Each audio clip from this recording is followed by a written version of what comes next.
Псалм 14 според православниот превод, а Псалм 15 според останатите преводи. Господи, кој може да престојува во Твоето живеалиште?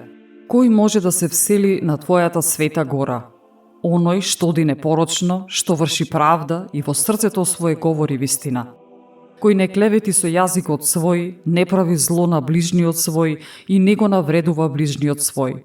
Во неговите очи злобникот е ништожен, а ги почитува оние што имаат страхопочит кон Господ. Кој кога се колне на свод ближен, не порекнува. Кој не дава пари назаем за лихва и не прима подкуп против невин. Кој така постапува, нема никогаш да се поколеба.